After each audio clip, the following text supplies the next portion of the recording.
All right, I'll turn on the light. I'll give it a second. Okay. All right, everybody. Good evening. Welcome to Dice Tower Con 2015, the designer panel. I'm going to start with Richard here. He's going to introduce himself, and we're going to go down the line with the designers here on the panel who will be taking your questions. Yes, Richard Launius. I've designed a number of games, including Arkham Horror, Elder Sign, Defenders of the Realm, Run, Fight, or Die, for somebody who's played that recently. My name is Robert Burke, designer of Battle for Souls, Operation Faust, Draco Magi, cartooning. Name is Mike Fitzgerald. I think I got my own. You okay with my mic? Yeah, I don't need that. So, I'm Mike Fitzgerald, designed for a long time. But the early ones, I did a lot of trading card games in the 90s for Wizards of the Coast, Nitro, X-Men. I did Wyvern, was my own. That was my first game. And recently, I have Diamonds out. I have Baseball Highlights 2045. My Mystery Armies have been reprinted. Wyatt Earp, which I did with another one of our panelists. So that's who I am. Next. I'm Eric Lang. I make games. What'd you say? I make games. You can make games. Okay. Yeah, all right, that's good. He doesn't make games. Sure. Yes, he does. All right, then. So we will start with questions from the audience. Who would like to begin? Thank you. I know we have to cut the panel short at some point, but not this short. If some questions that you might be interested in, the design process, sir? Yep. So I'm interested, for those of you who do your own publishing and stuff, who you, if you can talk about it, who you use as people who do your printing and publishing and stuff. Yeah, I think I'm probably the only true indie designer up here. These guys use big publishers. I know Richard does all kinds of publishers, but I publish my own stuff for the most part. So I've used a bunch of different publishers in China. Panda Manufacturing is a big one who really does a good job. They're a quality manufacturer. You're going to pay a little bit more for a publisher like Panda than if you go directly to some other manufacturers in China, because they do a lot of that legwork for you on the quality and that kind of stuff. So there's a lot of choices in China, but you do have to be careful because the quality is going to vary dramatically. So it might be worth it for you, if you're an indie designer that's going to publish on your own, to go with somebody like Panda, where you pay a little more, but don't have to worry about all that kind of quality stuff. If you want to go with a less expensive manufacturer in China, I would recommend highly that you hire someone to do quality checks on the ground for you. You can pay about $300 to have them check your games during the manufacturing process to make sure it's up to par quality-wise for you, what you want. There's also options in the United States that are going to be more expensive. And then there's print-on-demand options in the United States as well, where the quality is going to be a lot lower and it's going to be a lot more per unit, but you're not going to have to print thousands. You can print hundreds if you want to just test your game out. Was production the main focus of your question? Yeah, because I'm just interested in the idea of who people use. Last year, I briefly heard from a couple of people, and I didn't hear of anybody mention anybody in the United States, regardless of the price. So I was wondering if anybody ever uses anybody in the United States. It is a difficult process to find somebody in the U.S., especially that can do all the various components that you might need. But that is growing. There are some people in the U.S. that have been expanding. Actually, there's even one in Orlando where they do cards and boxes, and they're starting to do other components as well. Some of the hardware components, wood, plastic, and stuff, they'll probably still go to Asia for the most part to get better pricing, but they can bring that in, still do everything else inside the States and assemble it in the States, and therefore you can save on shipping and so on and wait times. Who are some of the folks in the United States that do that? Is QPC, QCP? We're just speaking with somebody. Yeah, I forgot that it starts with the Q. They're in Orlando. We can find that out. Yeah, we can. There is somebody here at the convention actually who's printing, but other options are like the Game Crafter is a great place to do your prototypes, and you can actually do smaller scale runs there, but again, it's going to be more expensive and the quality is not going to be as good. If you're doing just cards, U.S. Playing Card Company does bicycle cards. There's options there, and they're very high quality manufacturing. You have Yakinto they were Yakinto, they bought out by Card Monday in Texas. So they also do cards and tuck boxes, and I think they're trying to expand the types of boxes they do. I'm just not up on everything they're doing, but they are expanding their production. Yes, sir. I don't know if you guys still have things like this, but when it's really early in the design process, is there ever a time where you're like, okay, this idea is stupid? Or like, how far do you go with it before you realize I have something here, or all right, this is unoriginal, or I don't have anything to build on this? Most of the time, when working on a game, Can we repeat the question? the question was, is there ever a time early in the design process when we think this game is no good? The answer is most of the time, almost all the time, 9 times out of 10. At least for me, most of my stuff is crappy and I don't publish it, and hopefully you guys haven't seen it. Yeah, I'd say for me, this mic is not working? That's Okay. just for this podcast. Oh, it's for something else? I didn't know that. Okay. Like Eric, early design especially is tough, and most every day it's, is this ever going to work kind of thing. I try to start with an idea that I think has something to it. For me, it's like, is there a reason for this game to be published? And if I don't have that reason early, it's going to be very hard. So I try to find something that I say, there's a hole that's filling, or it's not been done yet, or there's something crazy and wacky about it that might be fun. So I'll start there. But in the process, but for me to actually put it in the away and say I'm not dealing with it, I have done that, but I'll usually go back at some time. So I don't think I've ever completely given up. Even some elements I'll say it's not working now, and then 2 years later, wait a minute, I think I can make that work with that thing I had 2 years ago. And so I try to pull it out. I don't want to waste energy too much on a design idea that I think is good but never gets published. Mr. Bork? I have a lot of games up in the end that are just in white boxes, so they go there because either they were rejected by other companies or because they just didn't quite seem to work. That doesn't mean that they're dead. They just have to use an idea or revisit it later, like Mike was saying, just revisit it later and something else might come along. Those ideas that are upstairs in the attic sometimes become the ideas for a quick turnaround of a game when somebody calls you and says, hey, we need a card game for Godzilla. And that becomes, because Godzilla is a self-game. It's not my idea. So, but don't give up on an idea. Just keep working on it and play it with a lot of people. Play testing, I think, is just underrated. You're going to play that game. You're going to play, keep playing. And sometimes listen to your friends or listen to your enemies, and they'll tell you, hey, this needs to be changed a little bit, whatever.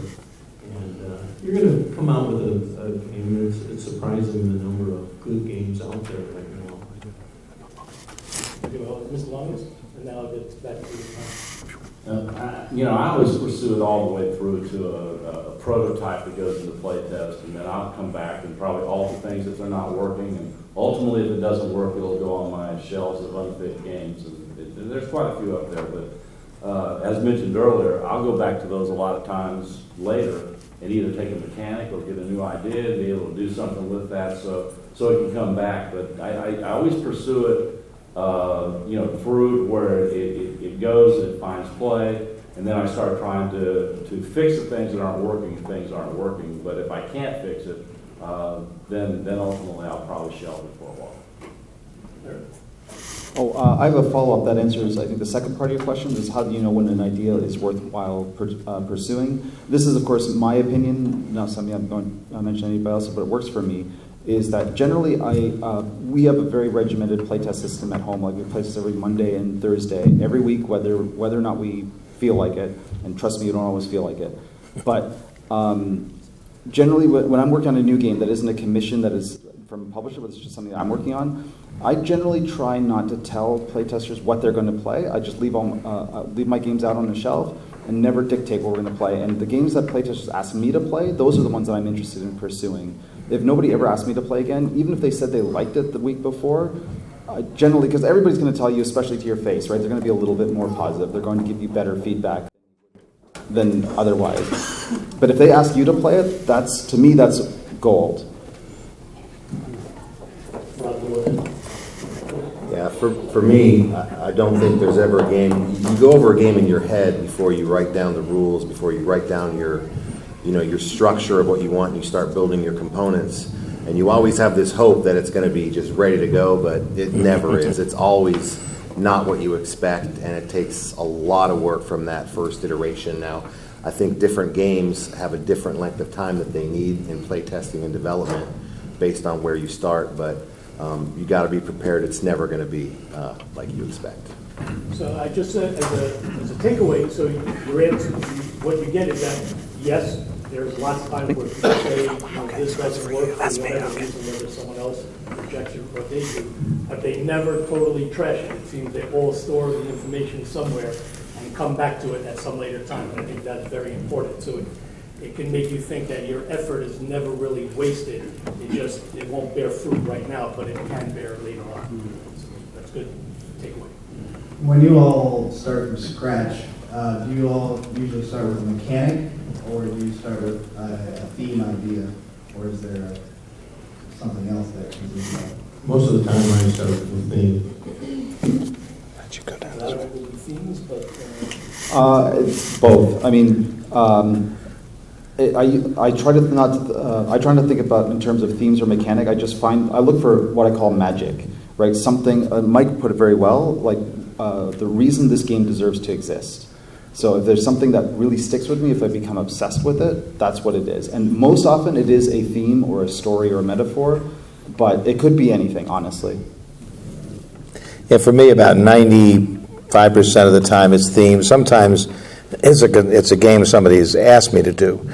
So that's usually always going to start with theme. There are a few, though, like Diamonds, which started with mechanic. So occasionally it's different, but I'd say most all the time, for me, it's theme. For me, it's definitely the theme or the idea, the original idea that you have. A game has never started with a mechanic for me, and I don't see many Eurogame designers up here, so I think everybody's probably on the same wavelength there, where it's really about getting a story across or getting a passion for some subject that you have across to the player. That's what it is for me anyway. Same with me. It's always about the theme with me. It's something I want to do. It's something I want to bring because I kind of view designing a game as trying to create an experience for the players. So that's all about the theme. How do you make them into this fantasy world? How do you make them into this science fiction world? So on and so forth. So. I'll attest to his prototypes. I mean, they're dripping with theme in terms of art and everything. He really does his prototyping very, very well and fills that up. So you're definitely into that. Just as another quick thing, I know everyone is answering the question, but if you'll notice, a lot of it, they do come from different perspectives. So it is actually interesting to hear where each of them fall, even though they're sort of answering the same way, but they work differently. We have a question from someone watching live, and they said, Eric, you've talked in the past about working with another designer. I think most of you have worked with other designers. Have you ever worked with more than one designer? And what's that like? What's it like overall working with other designers? I've never worked with more than one designer. That sounds like a nightmare to me, just me personally. But I actually love collaborating. I love it. Right now I'm working with 4 different designers on 4 different games, and every single one of them is different. The key takeaways I have with that is that working with another designer is never to make the process easier. It actually makes it harder. It's not like you do 50%, they do 50%. It's you do 80%, they do 80%, and then you compromise around the rest of it. But the goal is a bit of the adage, 2 heads are better than 1, but really it's to create a game that neither one of you could have done or would have done by yourself. And the process of challenging each other and coming to that compromise is usually that part of the Venn diagram is what makes the game, for me at least. I have to say that I worked with a bunch of designers when I worked on the Star Wars collectible card game for Decipher. It's a pretty enjoyable experience. You have so many people inputting so much information that somebody still has to be the lead designer and sift through it all. The guys that I play test with are also designers. They give me a lot of input, and I cherish that a lot. So even though they don't get credit for a lot of the ideas and stuff, they are actually designers in their own right. For me, I haven't done a lot of collaborations. I don't work well with others, I've found, sort of over the years. In my regular job for years, I always found that too. So, but there are a couple of notable exceptions. So, Richard didn't think it was important enough to mention, but I do. We both designed Wyatt Earp. And so, it's just interesting how that dynamic works. I had done it as a mystery rummy game, and the company, US Games, didn't want to do it because it had more than just cards. It had these wanted posters and money and stuff.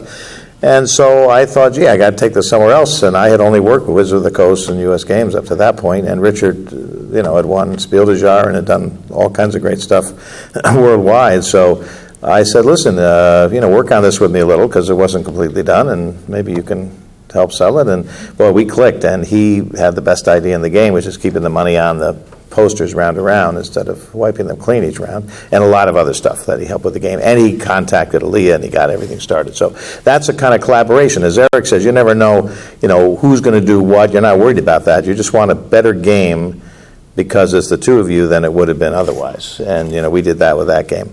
Otherwise, for me, it's just as long as they're far away, I could probably do it. I mean, if we just do everything by email or something. Yes, but I'm not good at that. For me, I think working with another designer is the big benefit that you're going to get there is it really is going to force the development process, right? Because you're just not, when you're doing a game solo, you can make changes how you see fit, and you can ignore playtest feedback more easy. But when you're working with another designer, you really need to listen to the changes that they're making, and you're both more focused on making the other designer happy, and that has a lot of benefit because it really drives that development process. If you have a game to the point where you have two designers happy with the end product, then you can be more confident in that end product if it was just all coming from just you. So I see a lot of benefits in working with somebody else. I've worked with a lot of different people, and I've always enjoyed it. It's a great process. I think Eric summed it up very good, is that you do push yourself further. There's a lot more work involved when you do those challenges than when you're just doing it by yourself. I can find that if I'm doing it by myself, I can build my plan, execute my plan. But when you're doing that collaboration, you build your plan, you execute your plan. They're executing it. You end up doing a lot more work in the process, but the end result is usually much better. Let me ask a related question, without naming names and stuff. Has there been designers that the process just did not work, and maybe because you both have the same strengths, same weaknesses, and therefore you realize that nothing is going to come of this? Yes. You can make us mention names, really? No, he said not to mention names. Without mentioning names. No names. All right, no names. Yes. This guy. Yeah, of course. I have worked with some designers or developers. There is a subtle distinction there. We probably will get to that later in the show. But I have worked with some people that it just didn't work out, right? It is very much, there's so much art to design as well as science, but there's so much art to it that chemistry matters. And at the end of the day, chemistry is the reaction between your skill set and theirs.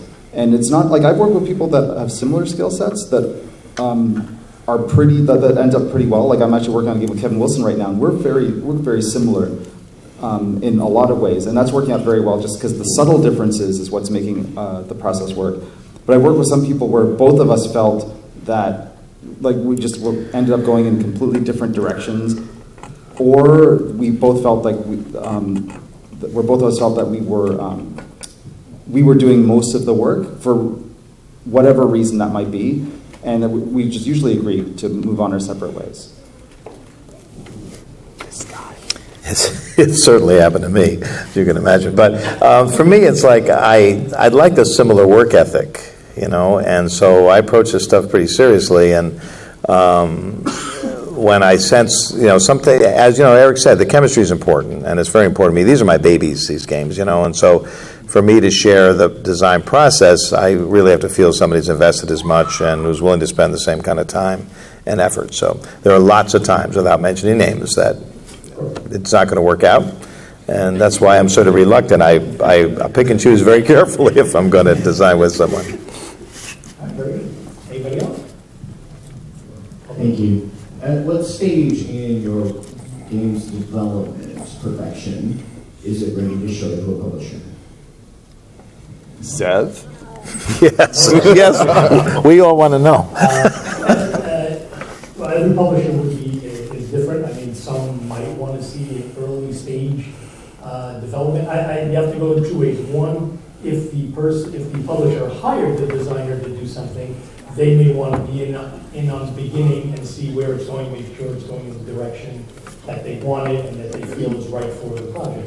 And then, of course, there's the publisher that is just being solicited to see something. So in that way, I would say mostly they probably want to see something that at least the designer feels is near done. Obviously, it's probably not completely done, but playable, no major, or at least trying to have any major flaws or incomplete sections. So that's, as a publisher, I feel that. But I don't know if, do any of you designers have your own benchmark for when you think something is ready to be shown or not to somebody?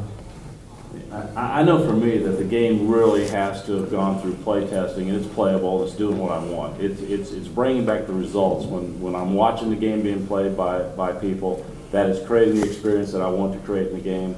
That I've eliminated, any major flaws of the game. Not that the game's still not being, developed and improved, but that it's reached the point that, people who are sitting down are having the experience that I expect out of it. If it doesn't reach that point, then it doesn't go to any publishers for me. For me, when all your blind playtest groups are giving you very positive feedback on a game, I think that's when you're ready to start showing it. However, I would say that this is a very small industry, right? And if you're a designer, you're going to know publishers, people like Zev, that you can show it to, and you can let them know ahead of time what stage of development it's in. And by showing it to publishers, it's really going to help you develop your game as well, because they're going to have ideas. They might have ideas on theme or the market or something that's not working. So I wouldn't be afraid to show it to publishers that you have developed a relationship with to get that feedback to improve your game.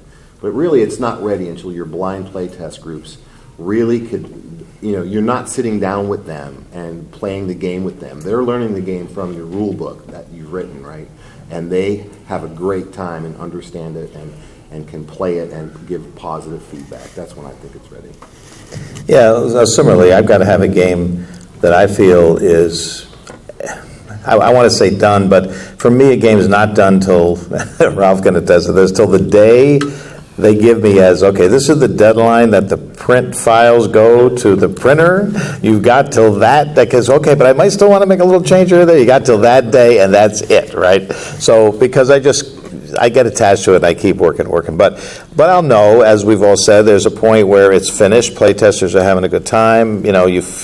I'll always be bugged by something. In fact, in some games I've done recently with Ralph, right to the end, we were working on sort of a major improvement that just took time and doing the right thing, and fortunately we got it done in time, the right way. So I think there's always a process, and I love working with publishers who will stay with you on that ride and that allow you to stay.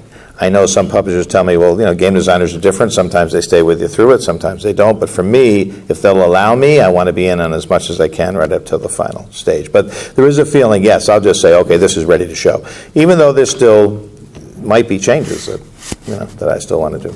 Sure. Just to point out, yes, the changes, they can happen all the way up to when the files are going to print. And I've seen some changes that, of course, they couldn't be major, that while the files were being printed, as long as something could be changed, you would get to it yet, or whatnot. Wow. It's dangerous territory. You don't want to do something very important component stuff, but, maybe a minor tweak, a number, a word or something like that, that could be, changed building. One of my favorite designers, Wolfgang Kramer, who designed Six Nimmt and El Grande and tons of other games. One Spiel des Jahres, German Game of the Year, many times. He said something that really stuck with me, which was once you get to the point where you think your game is perfect, that's when you're ready to start playtesting. That's when it begins, right? And that it seems really harsh, but you really need to be that, right? Like to me, game design there's enough art to it that there are many correct answers. There's no one correct way to make any particular game. So what you're doing is you're navigating through a sea of possible right answers. So while you're designing a game, at least for me, I hit a point where I'm iterating all the time between tests, all the time. And I actually, believe it or not, I don't do blind tests before I show a publisher. I'm always there at the table. Even if I bring it to a store and other people are looking at it and they don't know I'm the designer, that's fine. But I'm always there because I want to watch people play. I don't want to get, I don't really work on written feedback. Publishers do, but I don't. But I hit a point when, for me, it's ready to show a publisher when I'm making changes to the game that are not adding a net positive to it, that are just making it different. At that point, I'm like, all right, then I usually revert to the original point and then say that's when the publisher's going to see it. Borg, would you add to it? No. I guess my question to you folks is, how many of you out there have a game that you're going to self-publish? That you're thinking about self-publishing? How many of you out there are thinking of a game that you have that you want to try to sell to?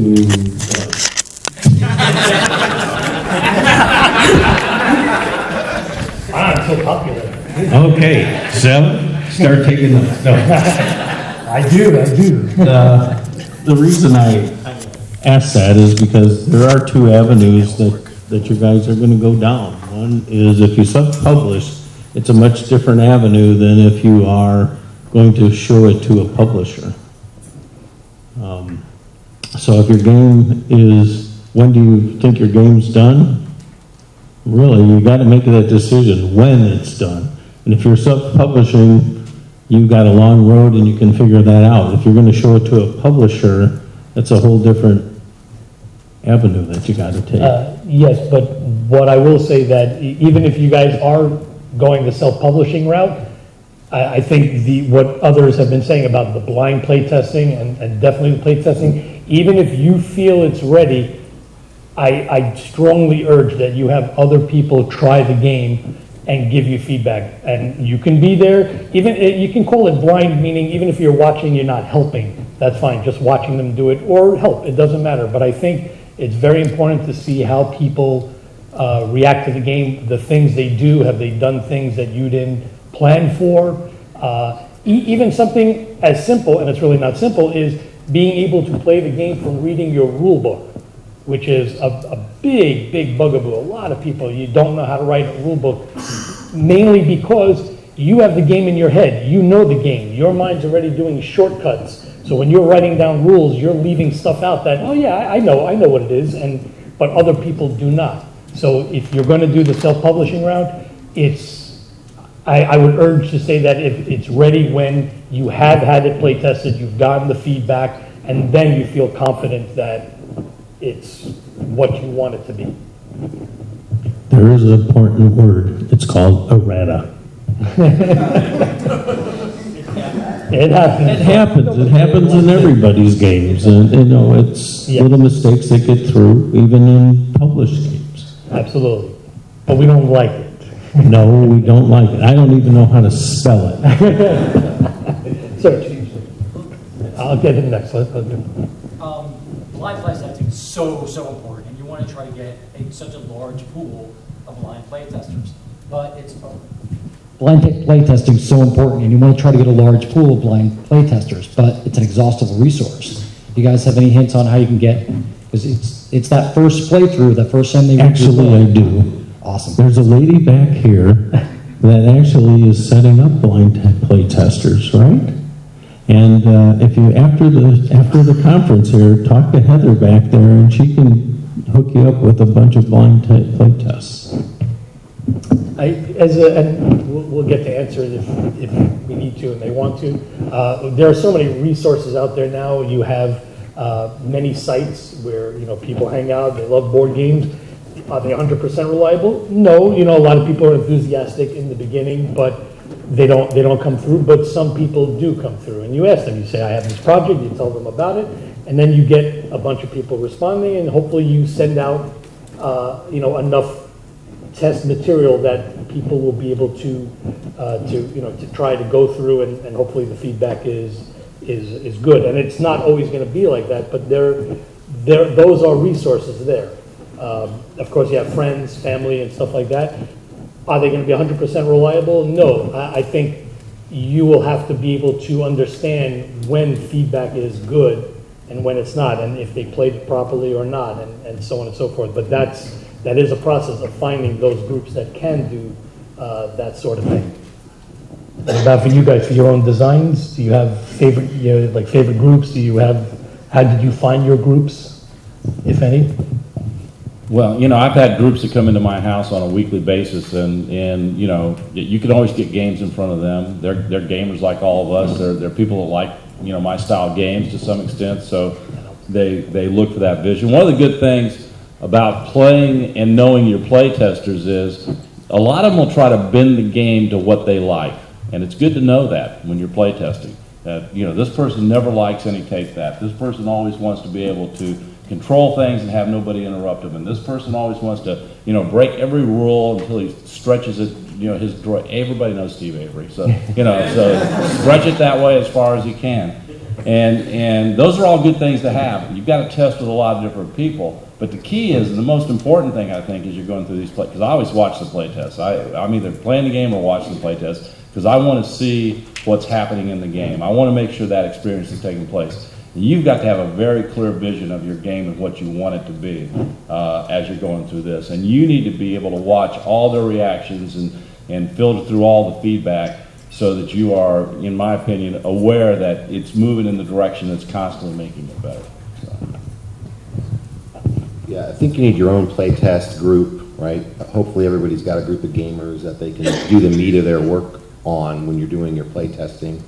But as far as finding new people, conventions like this are fantastic, right? Because most conventions are going to have play test sessions where you can bring your game and put it in front of people that you don't know, right? So take advantage of conventions. Also, the Unpub network is fantastic. They have events where you can take your game and people are there to play test them and give you good feedback.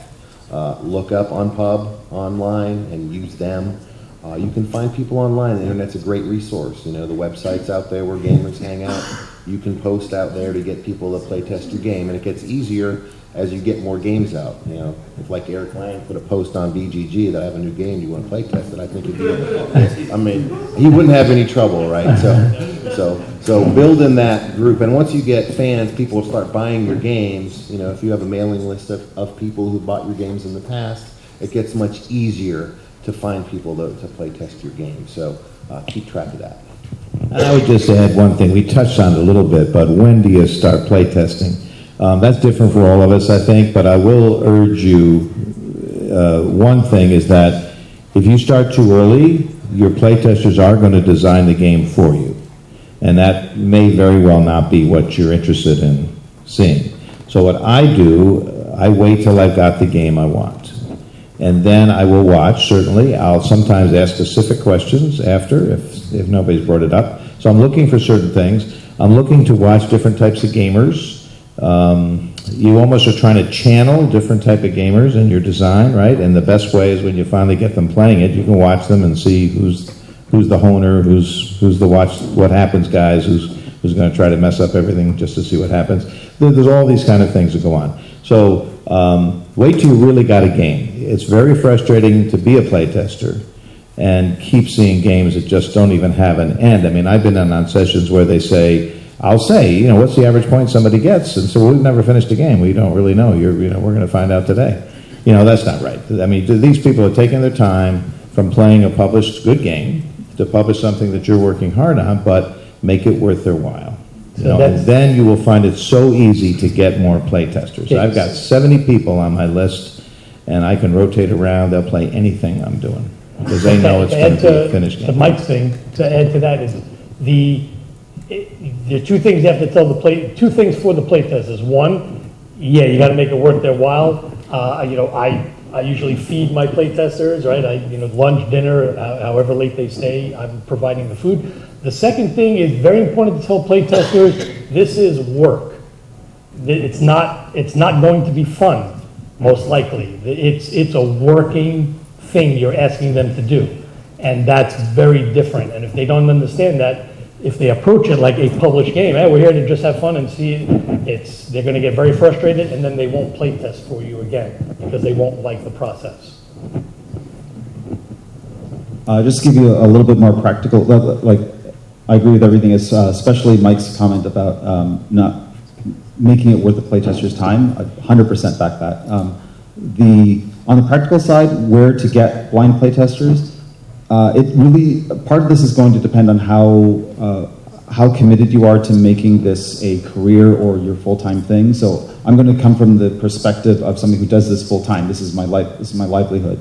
Hopefully this scales down a bit, but my wife and I literally have organized our lives around playtesting because it's such a big part of our job. I would say it's 50% of our job. So we moved to Toronto, which is the capital city of Ontario, biggest city we can, moved into an area, found a house that was in a place, that was in an area that was easily accessible by most people, most playtesters in the city.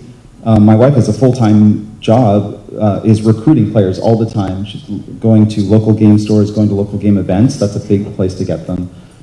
We coordinate through a Facebook group, and we literally run it like a business, right? We feed them every day, every playtest. So it's expensive, but that also helps make it put some skin in the game for you, right? You're spending money on this so you better make sure that your game is worth playing, and also follow up all the time, right? Follow up and trade up. So Mike said he has 70 players, you said, on your list? Yeah, I think we have 120 at this point, right? But it's work.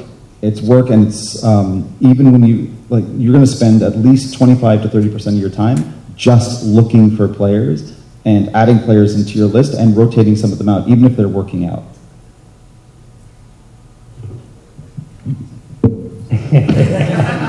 So the point is that there are resources, as we said, and conventions are one of them. You're at one. Even if you pulled out the game and said, hey, anybody want to try it? I'm sure you will get some people. It's weeding out the ones that you feel are worth it to you and keeping them. Those are the hard parts, but that's, as Eric said, it is work. I'll be in the blue shirt there, yes. Thanks. Well, first of all, it's quite an impressive body of work that's come off of this panel, so thanks a lot for everything you've given to our hobby.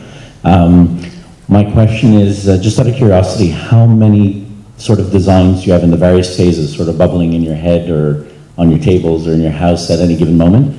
And how do you sort of manage and prioritize where to focus your efforts beyond certain deadlines that you've promised?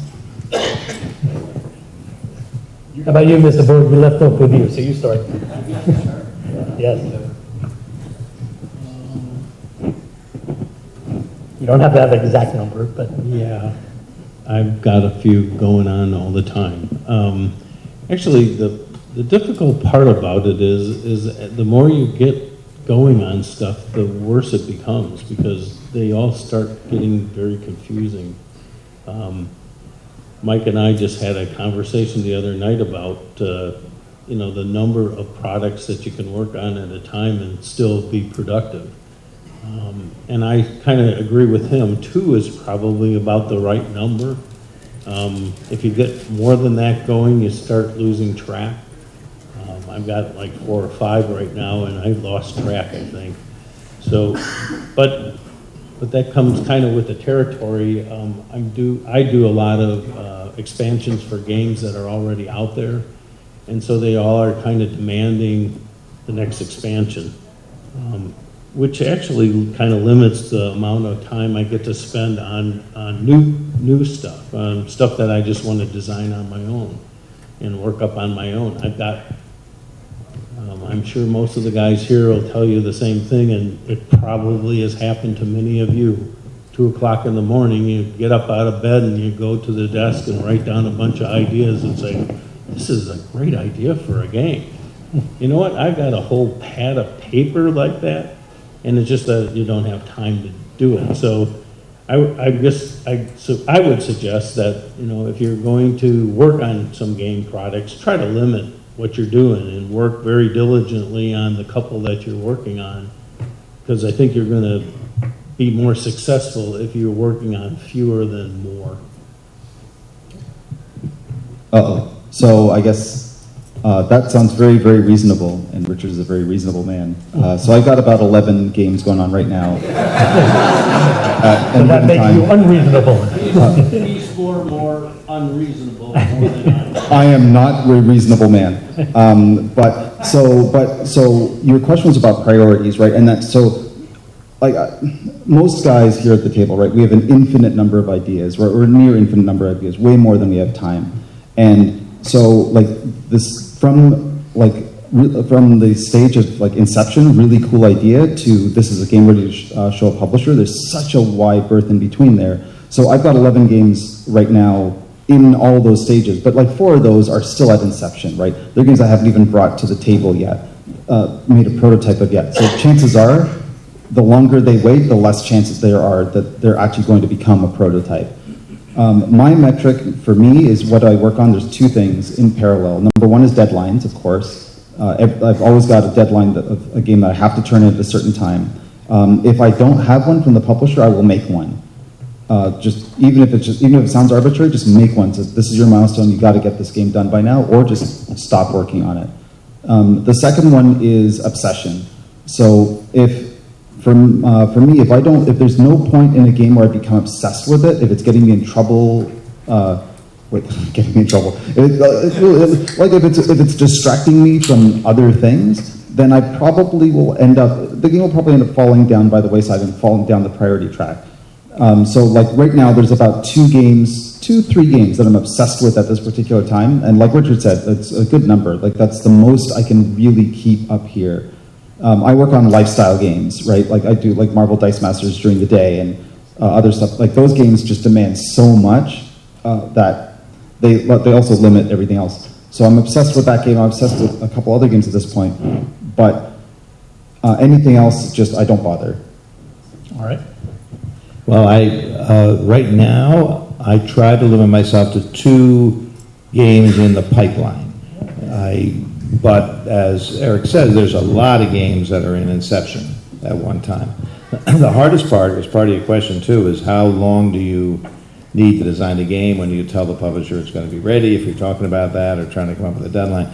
I have no answer for that. I usually say when it's ready, but I'll give you as much notice as I can, or I'll make a real good attempt to get there. So I usually like to have one game that's in playtesting and maybe a couple months away from publishing, and I like to have one game that's in that alpha kind of state where I'm playing all the time and making adjustments. So, and those are 2 games that at that point I know I will finish. I'm not sure where they'll end up, but I know they'll finish. But the length is so different.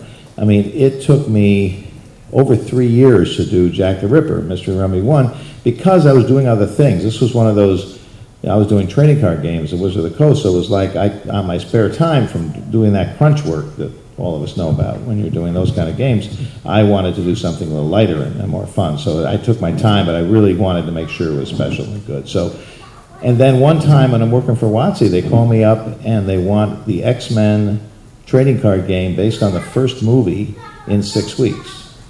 Now, if you think about it, maybe some people can, and I have done games in 6 weeks that were pretty close to finished, but not a trading card game.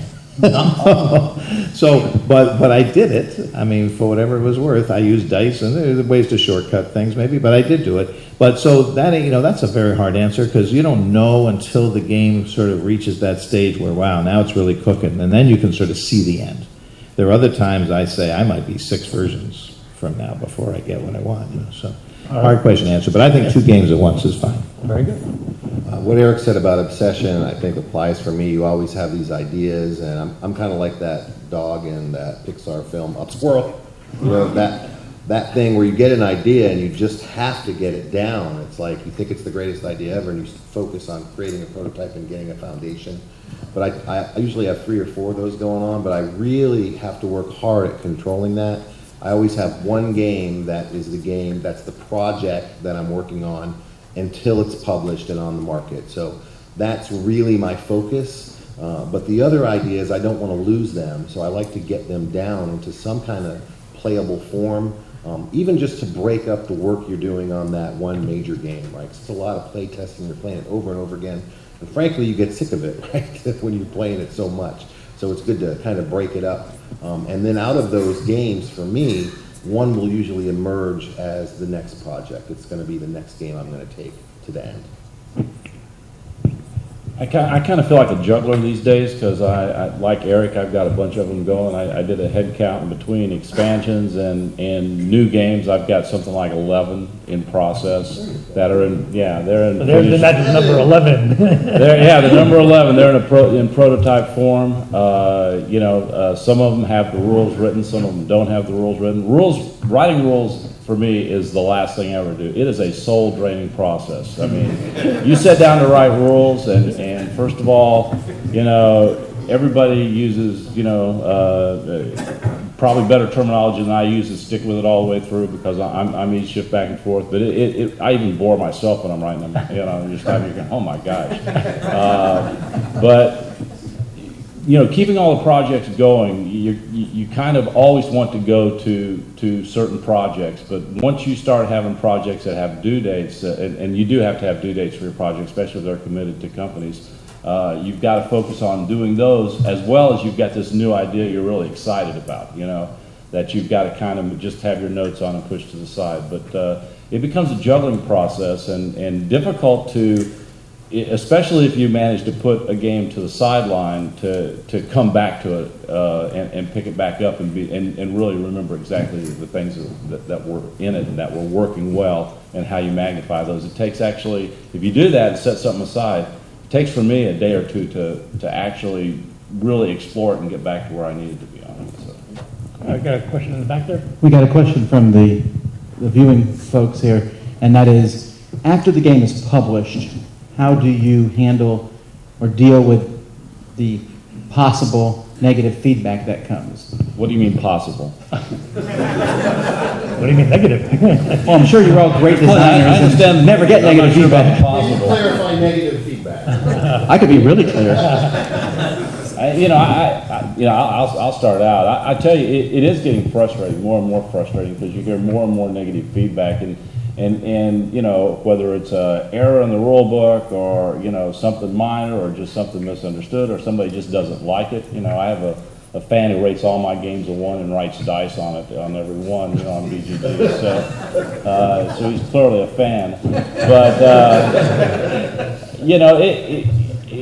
I think it's. Sometimes they tend to get personal these days, and I think it does affect you somewhat. And it affects you mostly in just trying to get your mindset back into, look, why I want to do this. But, you constantly get reminded, at least I do, how many thousands and thousands of people really enjoy, what you've created, and that makes you feel good and makes you want to continue to do it. So. Yeah, I would recommend if you're going to design games, just shut down your BGG account is the first thing you should probably do. It's been difficult for me starting out, but I've really learned a lot about it. And really, you just need to ignore it and not even look at it, not even read it, really. And just focus on doing your games and doing what you love to do and try to get across what you want to get across to people. And not worry about it. Not everybody's going to love your games. There's going to be people that do love your games.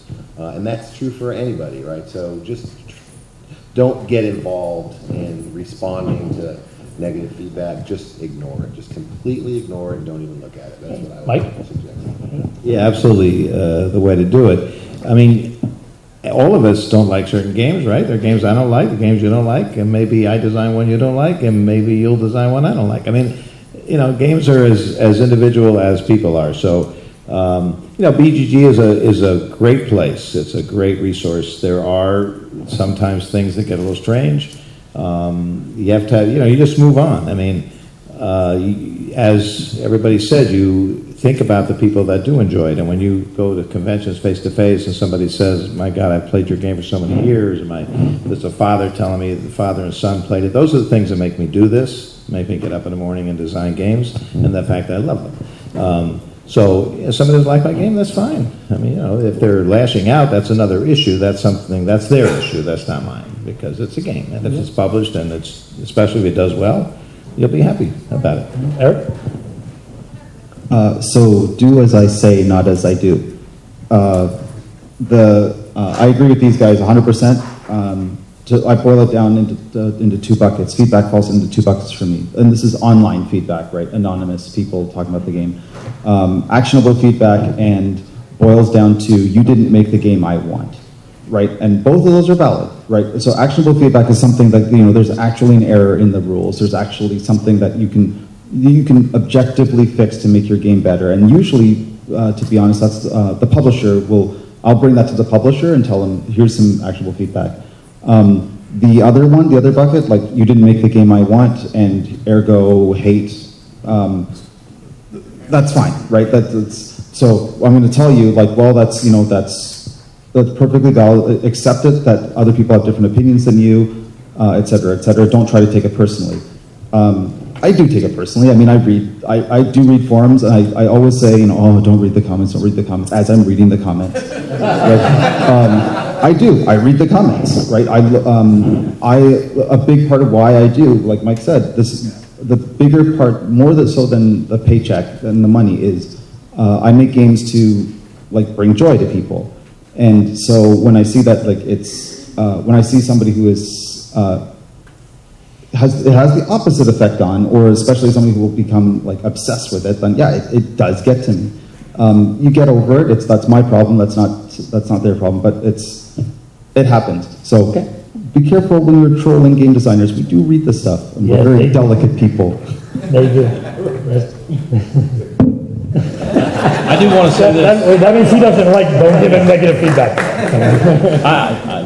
Like Eric, I mean, we say we don't want to read those things, but we do read them, okay? And I remember one of my favorite ones a couple years ago, the guy said, Arkham Horror was the worst game ever created. That was the headline. I'm like, I got to read this. Is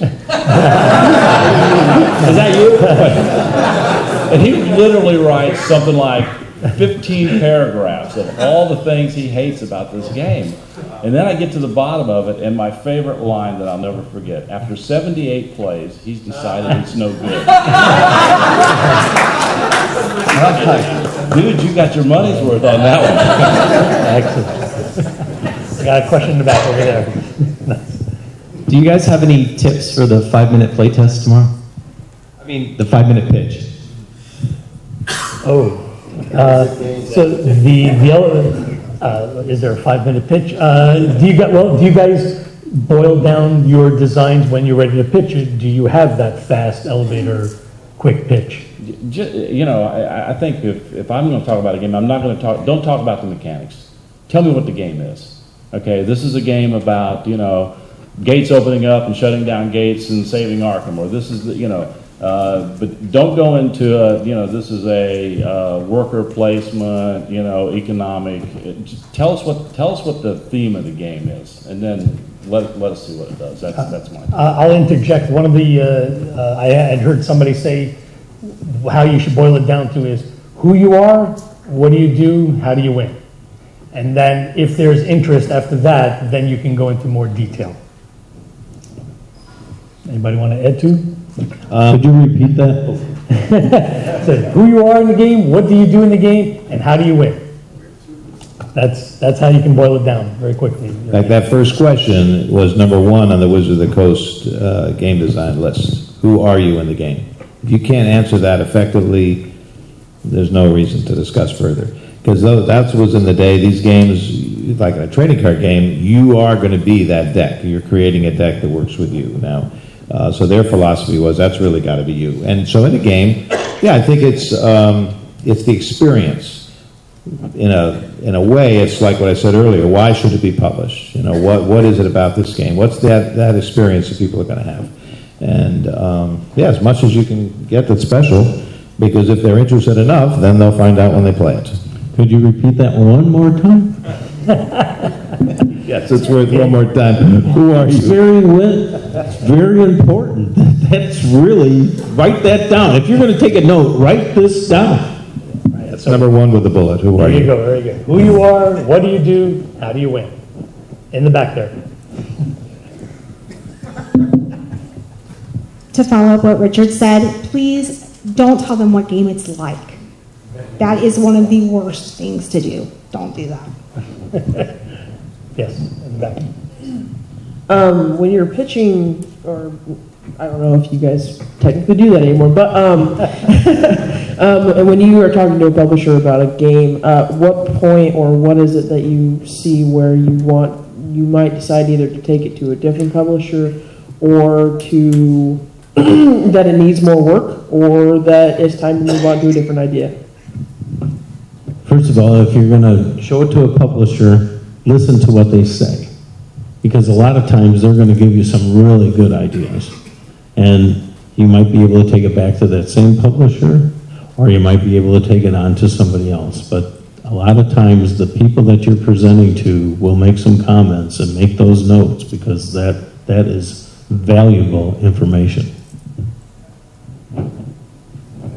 That's all good up, right? I find that when you're showing a game to a publisher, there's going to be like 3 levels of interest, right? Either they're pass, right? That's easy to gauge. There is several publishers will take a game from you, but I call it mediocre interest. They'll take it. Oh, it looks okay. I'll try it, right? But there's a threshold between there and super interested, which is the next one, where if I find if a publisher doesn't ask you a lot of questions, or if they're not really engaged, or if they're not giving you suggestions right away, if they're not invested right there from the pitch, right, and they're not already trying to improve it there at the table, chances are, even if you give it to the publisher, they're probably you'll get it back at some point, because they're not obsessed with it, right? It doesn't get under their skin. At that point, I don't know, it's 30 days to 120 days is usually what I do when pitching games out. I don't do a lot of pitching that anymore, so that might have changed. I usually get most of my games I'm lazy. Publishers tell me what to do.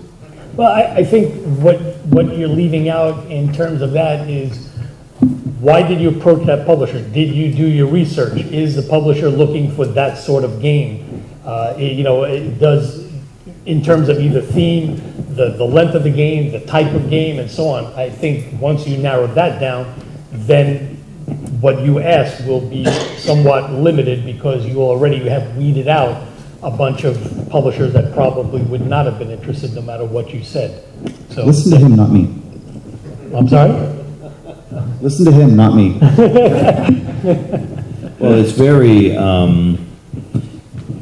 I can't say enough how important what both Eric and Richard said, especially Richard, with the value of what the publisher says to you, especially if you're starting out in this. You don't have a catalog of stuff you've done already. You're going to hear, because this is where it's at. It's, if your goal is to get your game published, then hearing from the publisher, this is the person you have to get on your side. No matter how much you say, well, this is a great game, I don't care what they say, blah, blah, blah. Well, you should care if you want it published, because that's the only way it's going to get published.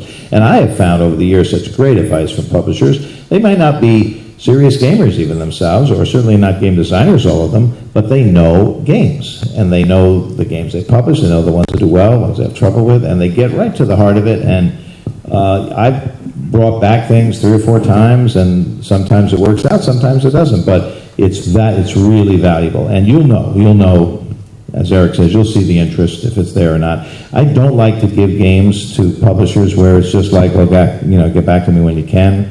And I find that can drag on and on and on. So I like to get some kind of a system where, listen, in 30 days, 60 days, whatever, if you are interested, let me know. If not, then at that point, I'll take it other places or whatever. So just be upfront about it, and try to give a reasonable time, but don't let the game get lost in some of this place. Yeah, and that's one of the reasons that I self-publish most of my games. You know, I've sold one to a publisher, but usually I've got that squirrel issue that I told you about. I have a hard time waiting, right? Like waiting for, yeah, we want this game, and then waiting for it to enter their queue and then be manufactured. I'd rather get it done and be in control and see it hit the market. You know, when you're self-publishing, you're able to do that all on your own, and you can make it happen faster. But publishers, I always show my game to publishers because they bring a whole lot more to the table. So it's definitely something you need to consider. How long are you willing to wait to see it be an actual game? Well, we'll take another, yeah, there's nothing about it. We've got another question there? You, sir. Actually, I've been waiting on this guy for a while. There, Mike's coming your way. You'll be next, sir. Curious about game, as a designer, how active do you want to be in the art direction and or components of the game? Is that something that the publisher is going to have their art team being more active in, or would you like to be more active in that process? That's a good question. I mean, I'll let you know from the publisher's point of view. Usually they'll dictate what is going to happen. There are publishers who welcome the help of the designer, and there are others that say, we have your game and we'll take care of all the other parts. But specifically, you did ask if they would want to participate, and let's see if they do. Yeah, I think it's going to be different probably along the road, but I'm not an artist. I'm not a good graphic person. Those are not my skills. I present a prototype that's really not, not finished by any means. I'm very happy to turn it over to them. What they usually do for me is include me in the process. So they'll send me something and say, well, what do you think of this? And I might make a comment, but I give, they have the vote. This is what they do for a living. I design for a living. They do make the game look great. There are probably varying skills, though. If a designer is really good as an artist as well, and all that stuff could enter in. I'm a terrible artist, but I would still like to be as involved as the publisher would let me. For me, it's very important.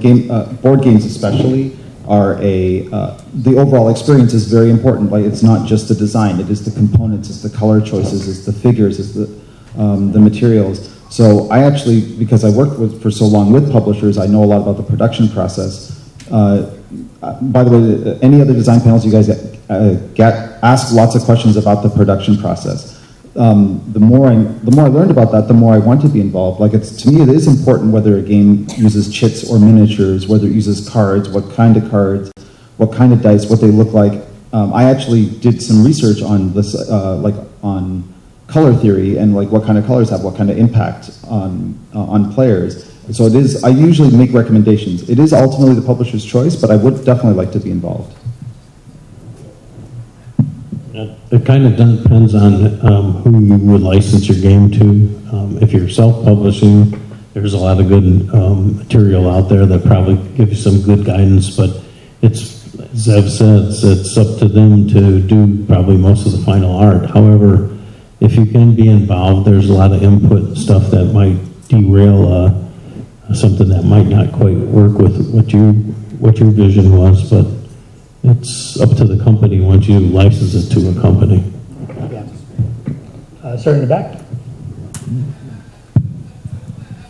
Yeah, along the same lines, I was wondering, do you ever have a game that has a lot of graphic art in it that you wonder if that's too expensive to even get done? Because I know it's very expensive just to get a prototype made with decent art in it to make it look nice enough to show it off to a publisher or to show it off to gamers.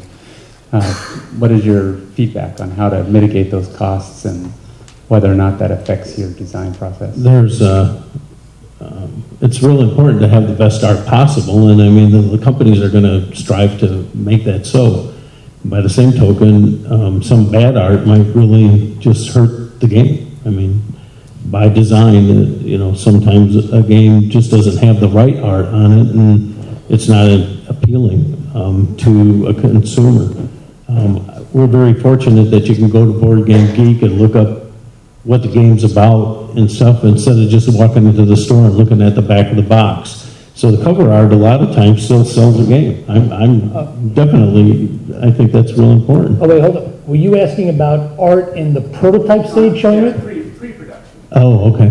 I think he was, yeah, I think he was asking in terms of submitting it to a publisher with art or without art, or and what level of. Anything that you can do to make your prototype look good is going to be important.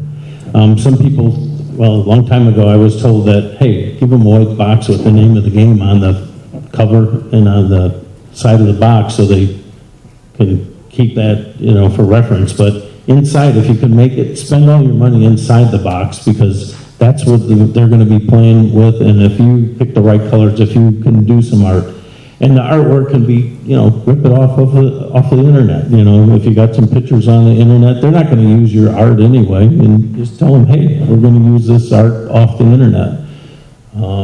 And I think that's good. Well, I'll add again, as a publisher, from my point of view, I've been asked that many, many times. A lot of people, they don't want to submit a prototype because they feel they don't have the art skills to make it look, pretty. For me, it has to be legible.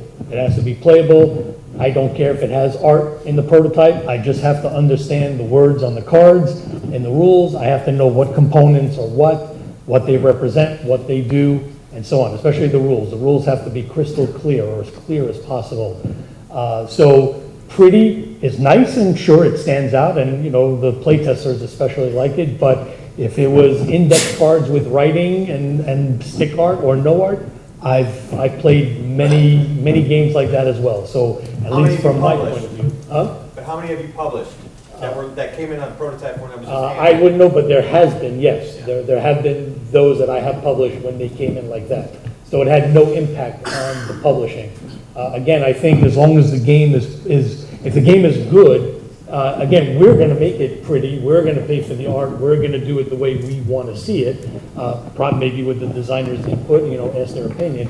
But in terms of actually playing the prototype, as long as it's legible, it's fine by me. And I would imagine most publishers, I don't know if any publisher has told you guys, no, I don't want to see this unless there's nice art. I can't imagine. I've never had a game published with a piece of art on anything, because I'm a bad artist. I don't want to spend the time looking for pictures on the internet. My job, I think, is to show a very playable game, hopefully a good game that's clear and understandable. And what I find, for me anyway, is that most publishers want to be able to imagine what might be there. And if I do something, now that's different from the rest of the guys, but if I do something, it's not going to add to the game. It's going to get in the way. So I leave it clear. I have never put a piece of art anywhere. I've colored the cards occasionally. That's just for coding for the gameplay to make it easier, but I've never gone beyond that. And I've done a lot of detail on my prototypes, but I agree that you don't have to do a lot of detail. What you do have to do is make sure that what you've done doesn't distract from the game. Okay, I've seen some where the hand lettering is so poor it can't be read in places on cards and things like that. You can't. Whatever you're putting together cannot distract from the game. And anything that you can add to the game that actually enhances the play, then I think benefits you. That's my approach to it. So I think what you heard, I think there's two different things. If you're submitting this to a publisher, I think clarity is the most important thing. I think you've heard from everybody here. But if you're self-publishing on your own, then the art and graphic design absolutely matters. And it's got to be up to par with what the publishers are doing. So you really have to have a good eye for art and graphic design if you want to go down the self-publishing route, and it's going to have to be much better out of the gate. If you're going to try to fund your game through Kickstarter, you better have top-notch art and graphic design on that Kickstarter, or you are not going to fund, right? So you've got to have that skill if you're going to go the self-publishing route. If you're going to go to publishers, it's not as important, but you do have to present something that's readable and clear. Okay, I think we have time for one more question. Sir. So how do you guys make that initial plunge from making games as like a hobby, doing paper prototypes and showing them to your friends and, playing them together, to going into having your games actually published, either self-publishing or going to a publisher to actually have them published? Is it, you're asking what the interest level, where they go from being, I guess, amateur to pro or something like that? Or something to that effect. Yeah, like how did you go from, just doing it on your own to actually showing it to publishers and things like that? I published my first game. It was done in a recipe box back in '85. And it was done in a recipe box. I used plastic cups that I bought at a Hallmark store. And I put it all together with a wrapper that went around the wrap box. And I took it to a game convention and I said, this is before Kickstarter now, 85. So took it to a game convention and we sold 3 copies. But a guy from Milton Bradley was at that convention and took that game and took it back to his company, and that became Liar's Dice. So you got to say that sometimes it's by good luck and God's blessing that happens, that you make the jump from amateur to pro. Anybody else want to add? Eric? So I've been doing games for a very, very long time. I've probably been designing games obsessively for with the intent of being a professional for about 3 years before getting paid. And really, that's the difference between amateur and pro is the pro gets paid. Like that's at the end of the day. That comes with a whole bunch of extra responsibility, but that is the line of demarcation. So I got. I think I designed like 12 or 13 trading card games, all of them incredibly bad, but I just went out there and I pitched them. I pitched a couple to TSR, who was the publisher of Dungeons & Dragons at the time before Wizards of the Coast took it, and never heard back from them, except once I got beaten down at a meeting playing a game that I thought was the bee's knees, and the publisher actually played it for a while and just like told me just how bad it was for like 10 minutes. And like he was insulted by the game, and it was awesome. Like that I remember that meeting more than anything else because of course I was mad for 10 minutes after that. I was like, you don't understand my genius. But turns out he understood exactly my genius, and it was not in there. Yeah, I think each one of us will have these stories, and this is a question that we do get asked a lot. I used to get asked it a lot when I was in radio too. I was a disc jockey for years. It's one of how do you become a disc jockey? How to become a game designer? I think all of us have these weird stories. Mine is quick, but it was must have been 1993 or 94. I'm walking through a toy fair in New York City at Javits Center because I was on radio at the time, so I got a press pass. Ooh, let me go see the games. I was a serious chess player as a kid, and then I started to play other board games and loved them. So I'm walking down this hall, and I had a Magic deck with me because I was really into Magic the Gathering. And this guy says, "Hey, you over there with the Magic deck, come over here. I've heard a lot about this game. What's going on?" So I told him a little bit about the game. Well, he was the head of U.S. Games, Stuart Kaplan, and they had a little U.S. Games booth, and they were in Stamford, Connecticut, and I lived in Norwalk. And I said, I live right near you guys.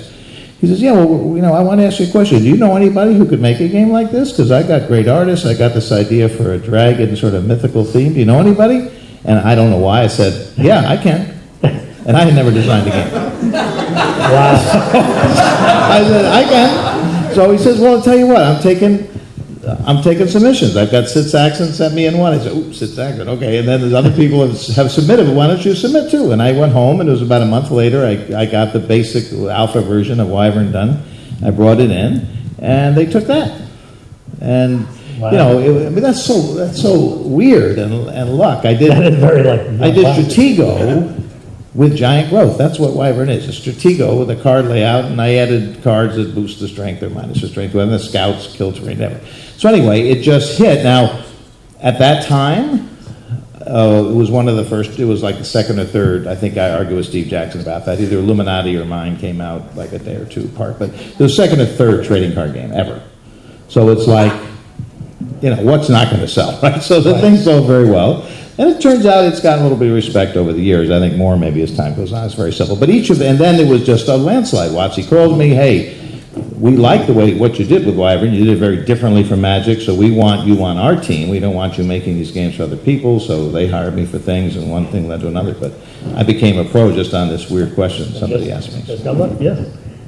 Very nice. Yeah, I think the one thing you're hearing here is, I think what separates it is action, right? I mean, there's lots of great ideas out there, but it's not just the idea, it's the execution is very important, right? You have to be passionate about your design, but you also have to be passionate about getting it out on the market. So there's a lot of work involved there, and if you're not going to follow through, your game's not going to get out there.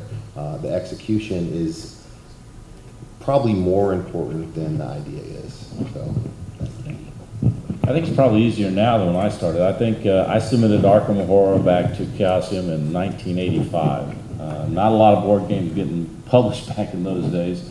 And when you made a board game back then, you didn't have desktop publishing. So the original Arkham Horror was hand-typed cards. I remember, drawing and putting little pictures of some of the monsters on them and, creating the tokens and the board and all that type of thing. So, but it comes to a point, and I think this is an important point, where you believe your game is so good that it ought to be published. All right? And once you get there, you're able to really present your game to somebody in a way that, that comes across to them, I think. Now, I sent it off with a letter and didn't hear anything for several months, and I just figured it disappeared, and I was kind of disappointed, like, how will I ever recreate this, okay? Because there wasn't any copies. Oh, yeah, there wasn't any copies of it, so, you had to make them by hand back then.